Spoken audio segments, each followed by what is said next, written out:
Good morning. Good morning. Unsay ato? Mag-apply ka? Opo. Unsay mong applyan? Driver? O. Unsa day mong nabalaan nga drive? Ang kaning Zycar. Sidecar? O. Usa pa man? Ugkuan. Motorcycle. Naka lisensya? Opo. Among hiring karon kay driver sa bike. Walo ka mag-drive og bike? Oo. Nya naka lisensya sa bike. Mm. Wow. Pila nakakadugay nag-drive og bike? Um, 5. 5 years na ka nag-drive og bike? Kusog-kusog na jud kayo.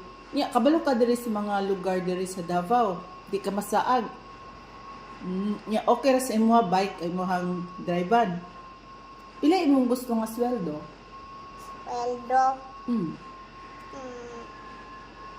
5 million 4. 5 million for. Nya nana kay asawa? Wala pa. Ay single. Anak, na kay anak. Pila ka buok imong anak?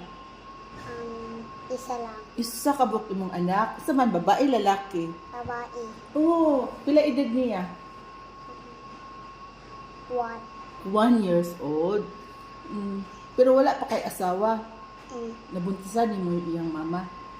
Dili ay si Timimi. Oh, si Timimi. Okay. Pila edad Nana ay? kay asawa si May asawa? Timimi. Oh, sige. Ano ba?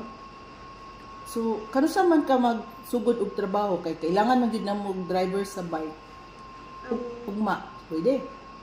Pagdako lang na ako. Ay, kaya tumawag akong bike. Kay kuba pa, wala ka din na. Namay ka din na mong bike diri. Dako oy, akwa kay gamay man to. Gamay. Oh, Sige. one patag dili. Interview na ko siya. Nag-apply siya og driver. So, kailan ka ato? Kisa man to? Ichisa, Lohero. Loreho. Mag-excuse ka diri kay HR. HR, mag-ilisa daw ko. Diri tanaw to bang diri? Isa. Sige, ilis pa ka. Kinigyod si Jessa Loreho.